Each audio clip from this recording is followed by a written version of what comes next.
Hi, everybody. This is the Baseball Head, the amazing, spectacular, terrific, the great one, the people's champion. Your host, Hud, and welcome back to the Baseball Head. I hope you like this video. Hit that subscribe button. This is actually the Baseball Head, too, just so you know. So, as you know, if you don't know, Shohei Ohtani and Yoshinobu Yamamoto signed the Dodgers. So we got a boatload of players that are on the free agent market. We're going to talk about the top guys now that are left. This is from the Bleacher Report. Headline: the perfect landing spot for Blake Snell and top MLB free agents still unsigned. Slowly but surely, Major League Baseball's scheme of free agency dominoes is falling into place. Now, a lot of this stuff is not going to fall into place until after New Year, because the owners are going to give themselves an excuse not to sign these guys, and they've been dragging their feet.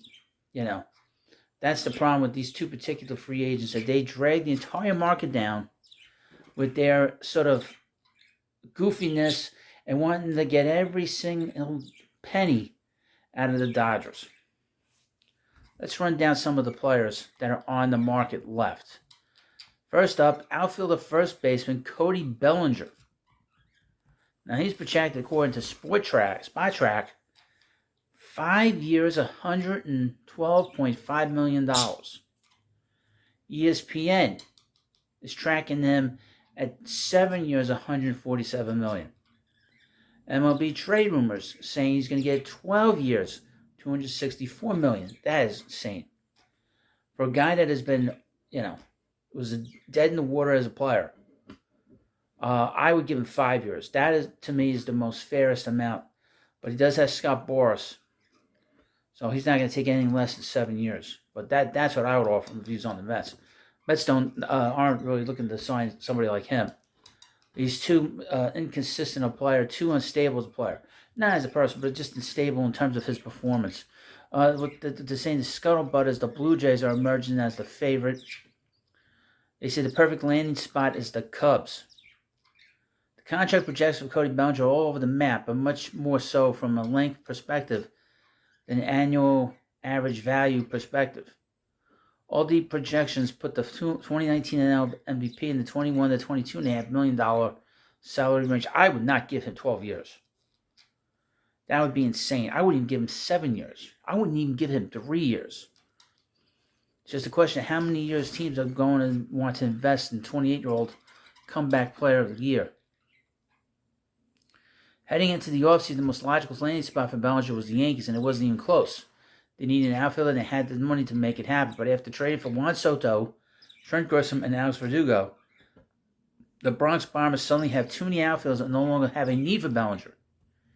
After the Soto-Grisham trade went down, the Giants seemed like the best landing spot for Bellinger, but then they signed Jung-Ho Lee to a $113 million deal, creating something of a two-horse race between the Cubs and the Blue Jays, as the team's both in need of an outfielder and theoretically able to sign Bellinger. Maybe a desperate Blue Jays team will win that bidding war, but a return to Wrigley Field is probably the best option for him. It probably is, to be honest with you. Next up, third baseman Matt Chapman. What are they saying he's going to get? I'll tell you, MLB Trade Rumors, they like to give the money out. They're saying on ESPN, is saying 4 years, $100 million. Spotrac is saying 6 years, $103.5 million.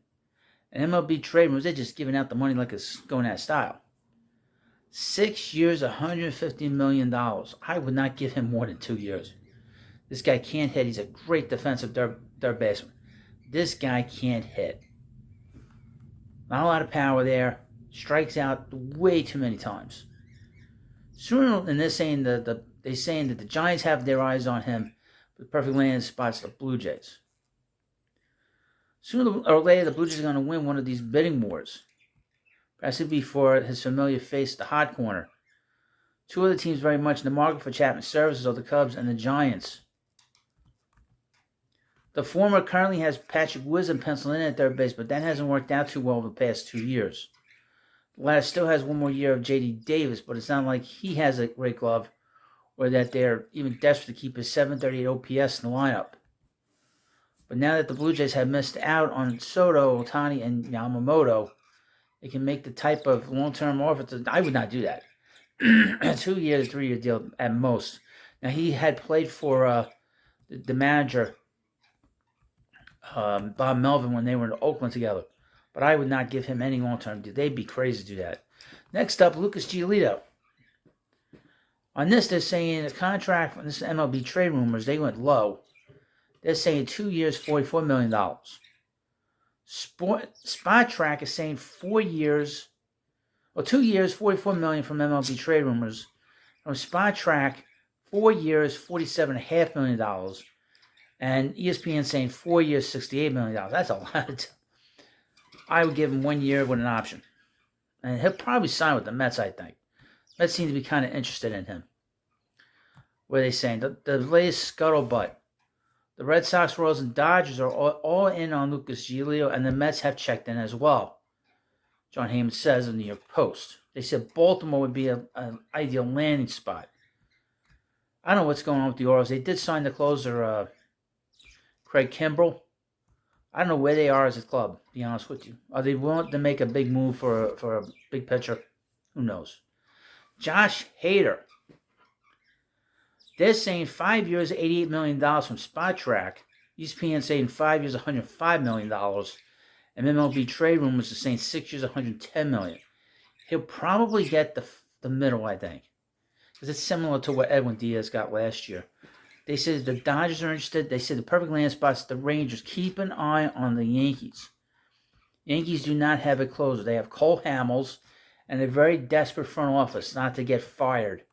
The biggest reason they made that deal for Juan Soto is because of the fact that Brian Cashman and the front office is panicked that they're losing the talent to the Mets, and that Steinbrenner basically read them the riot act. Hal Steinbrenner read them the riot act in his quiet way and told them, you either start making some moves to improve this ball club in a big way or you're out of here. And I think that's what happened. If they don't do well this next year, they're all going to be gone. So Josh Hader should be a perfect fit for the Yankees. Next up, who's next up? Teoscar Hernandez. Here are the projections of what he might get. 3 years, $52.5 million from ESPN.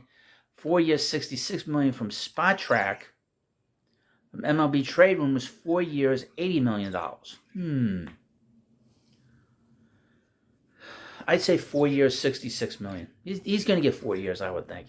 Latest scuttlebutt, the Red Sox and the Angels.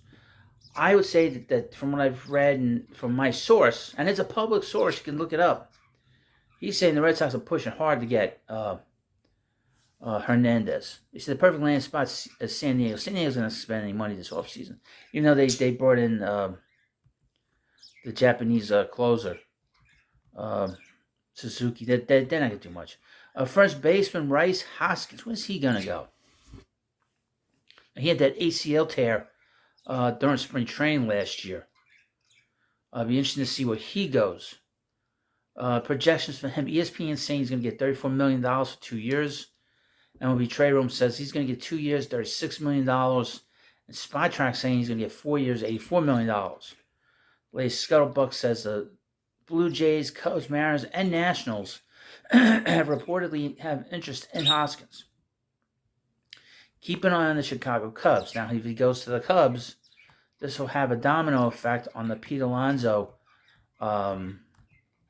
free agency possibly next year, as that will eliminate a team from wanting to get him. Next up, Shota Amanaga, the lefty from Japan, the big pitcher from Japan that's left there. Spot Track doesn't have anything for him. ESPN saying 4 years, $68 million. MLB Trade Rooms are saying 5 years, $85 million. I would say probably in between that. Between that, I think probably something similar to what Cody Bellinger got. Because he's a little bit younger. He's not as good as Senga. The latest scuttlebutt is saying the Cubs, the Dodgers, the Mets, the Yankees, and the Red Sox. They're saying the perfect landing spot would be the Mets. All they'll say. Mets already signed Lou Severino to a 1-year deal and recently traded for former Brewer Adrian Hauser. Between that duo, Cody Bellinger and Jose Quintana, their 24 starting rotation starting to come together nicely. They still need one more quality arm to have a realistic hope of keeping pace. Well, this is about, getting back to 2025, being a big team in 2025. They're just trying to evaluate the players, the young players in particular, and see what they want to do, of course, with, excuse me, with Pete Alonso. All right, next up, left-handed pitcher Jordan Montgomery. See where he's going to go. Now, as I said earlier in the video, Ohtani and Yamamoto basically screwed up the whole market because it kicked everything down the road to after the new year. Most of these players are going to sign in the new year, and they're going to take less. They're going to be able to sign for a hell of a lot less because then they're getting pushed up against the spring training. But Montgomery's saying that here he's going to get 5 years, $106 million from ESPN, 6 years, $110.5 million from Spotrac, and 6 years, $150 million from MLB Trade Rumors. I say he's going to get 6 years, but he's going to get somewhere between probably 120, I think, something like that. The Scout Butt saying that he's going to go back to the Rangers. Also, the perfect land spots, the Red Sox. The Red Sox are in on him, so the Yankees. Blake Snell. Where's the sloth going to go? He's dead. According to ESPN, he's going to get 6 years, $150 million. Spotrac says 6 years, $144 million. MLB Trade Rooms are saying 7 years, $200 million. There are two big teams in on him, the Angels and the Giants. Also says here the Cubs, the Padres, and the Red Sox. Perfect landing spots, the Giants. The Giants are desperate for a big player. I wouldn't call him a big player, but Marcus Stroman, where's Marcus going to go? According to this, he's going to look to get 2 years, $44 million. It's from MLB Trade Rumors. Spotrac is saying 3 years, $47 million. And ESPN saying $63 million for 3 years. Seems that the Royals are the latest in the scuttlebutt of this situation, and that the Angels are a perfect place for him. So, you let me know what you think about this. I don't know if I necessarily agree with some of these things. Who knows what the perfect place is? The perfect place is doing a good job and winning, and that's what it's all about. So, thank you for watching this video. Of course, please subscribe to the Baseball Hut too, and I'll see you later.